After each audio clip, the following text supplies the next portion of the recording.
Je vais vous raconter comment un jour, Pierre et Jean se sont fait libérer de prison par un ange. Après l'Ascension et la Pentecôte, Pierre et les autres disciples parlaient à tous de la résurrection de Jésus. Un soir, Pierre et Jean se dirigent vers le temple pour aller à la prière. Près de la porte du temple, ils voient cet homme, infirme de naissance, qu'on dépose là chaque jour pour qu'il demande un peu d'argent aux passants qui vont à la prière. Pierre lui dit « Regarde-nous. De l'or et de l'argent, je n'en ai pas. Mais ce que j'ai, je te le donne. Au nom de Jésus-Christ, lève-toi et marche. » Alors il le prend par la main pour l'aider à se relever, et d'un bond, l'homme se met debout. Il est si content qu'il bondit et loue le Seigneur pour ce miracle.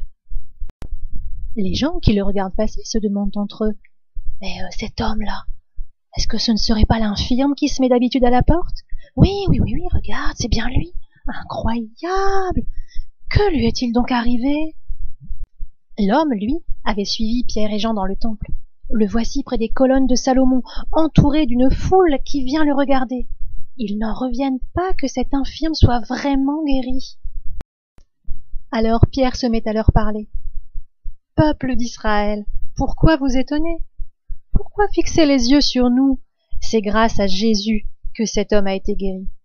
Oui, le même Jésus qui a été crucifié. Il a été tué, mais Dieu l'a ressuscité d'entre les morts. Nous l'avons vu, nous en sommes témoins.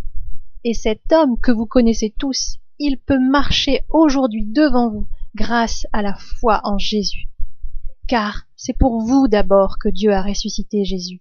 C'est pour bénir tous ceux qui se détournent de la méchanceté. » Pierre était encore en train de parler quand des prêtres arrivent. « Que se passe-t-il ici? Encore des disciples de Jésus? Ici c'est à nous d'enseigner, pas à vous, ça suffit. En plus vous leur racontez encore ces histoires de résurrection, c'est insupportable. Arrêtez-les. Il est déjà tard, emprisonnez-les jusqu'à demain, nous serons un peu tranquilles. » Les gens qui avaient tout vu sont restés là, à parler entre eux. « Vous avez entendu? Oui, vous avez vu ce miracle? Moi je crois en Jésus, et vous? Oui, moi aussi je crois en Jésus. » Et ce soir-là, de nombreuses personnes ont cru en Jésus et sont allées rejoindre les autres chrétiens. Le lendemain matin, on part chercher Pierre et Jean pour que les anciens puissent les interroger. « Voici l'homme qui a été guéri.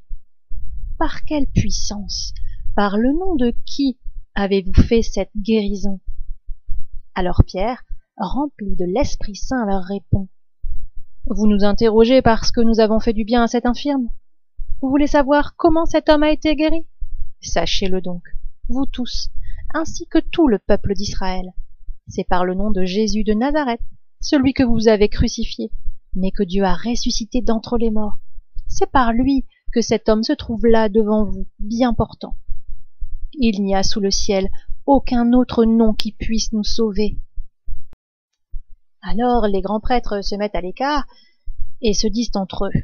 « Bon, écoutez, vous voyez bien que ces hommes sont sans instruction. Oui, en plus cet homme a été bien guéri, regardez, il est là, debout, on ne peut pas le nier. On ne peut rien leur reprocher. Et en plus tout le peuple est là, dehors, à remercier Dieu pour ce miracle. Nous sommes obligés de les relâcher.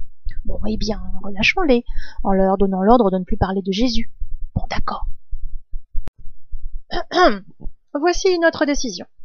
Vous pouvez vous en aller, mais nous vous interdisons d'enseigner au nom de Jésus. » « Mais ce n'est pas possible. Nous ne pouvons pas cacher au monde ce que nous avons vu et entendu. » »« Eh bien, si vous désobéissez, nous vous remettrons en prison. » Remplis de joie, il retourne auprès des autres disciples et leur raconte tout ce qui s'est passé. Puis ils se mettent à prier tous ensemble. « Seigneur, tu as fait le ciel et la terre. Personne n'est aussi grand que toi. Protège-nous. Permets-nous de continuer à annoncer ta parole. Continue de faire encore des miracles, des guérisons, des signes par le nom de Jésus. » Et quand ils ont fini de prier, ils sont à nouveau remplis de l'Esprit Saint. Les jours suivants, de nouvelles personnes venaient vers eux. Pierre et les autres disciples faisaient tellement de guérisons qu'on leur amenait même des malades sur des brancards. Alors Anne, le grand prêtre, décide finalement de faire à nouveau arrêter les apôtres et de les jeter en prison. Mais pendant la nuit, un ange vient leur ouvrir les portes de la prison et leur dit « Partez, retournez dans le temple pour parler de la vie éternelle à tout le peuple. » Bien sûr, ils obéissent, et dès le lendemain matin, ils retournent au temple pour parler de Jésus. Pendant ce temps, c'est vraiment la panique à la prison. Mais enfin, c'est impossible, où sont-ils passés? Le cachot est resté verrouillé, mais les prisonniers ont disparu. Bande d'incapables! On vient de me dire que quelqu'un les a vus au temple. Retournez vite les chercher. Regardez, ils sont là. Vous, venez avec nous. Vous devez retourner au tribunal. Nous vous avions formellement interdit d'enseigner au nom de Jésus, et voilà que tout Jérusalem vient vous écouter. À qui faut-il obéir? À Dieu ou aux hommes? À Dieu, bien sûr. Eh bien, Dieu a ressuscité Jésus que vous avez crucifié. Il l'a ressuscité pour accorder à tous le pardon des péchés. Nous sommes témoins de tout cela avec l'Esprit Saint, et Dieu accorde l'Esprit Saint à ceux qui lui obéissent. Oh! Oh, c'est insupportable! Mais comment est-ce qu'ils peuvent dire des choses pareilles? C'est insupportable! Voilà Gamaliel qui intervient. Écoutez, ne vous occupez plus de ces gens-là. Laissez-les. Si ce qu'ils font vient des hommes, ça ne durera pas. Mais si ça vient de Dieu, vous ne pourrez jamais les arrêter. Ne risquez donc pas d'être en guerre contre Dieu. Tout le monde était d'accord avec lui. Alors, on les relâche à nouveau. Et eux, que font-ils? Ils continuent d'aller au temple et dans les maisons pour annoncer la bonne nouvelle de Jésus. Seulement, voilà que le roi Hérode décide de s'en mêler. Et il fait arrêter Pierre pour en finir une bonne fois pour toutes avec lui. Et cette fois, Pierre est enchaîné à 2 soldats, et il y a 2 soldats supplémentaires qui surveillent la porte. Comme ça, cette fois, c'est sûr, il ne pourra pas s'enfuir. Cette nuit-là, voici qu'une lumière se met à briller dans la cellule, et qu'un ange réveille Pierre en le frappant au côté.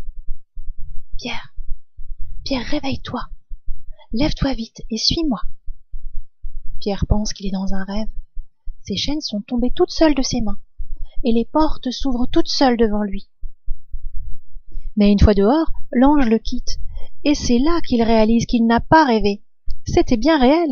Le Seigneur a envoyé son ange pour qu'il puisse échapper à Hérode. Il se dirige alors vers la maison de Marc, où se trouvaient beaucoup de gens qui s'étaient réunis là pour prier. Ils n'en croient pas leurs yeux. C'est tellement formidable. Hurrah! Tout le monde parle en même temps. Alors Pierre demande le silence et leur raconte tout ce qui lui est arrivé. Puis il demande que quelqu'un aille prévenir Jacques et les autres frères.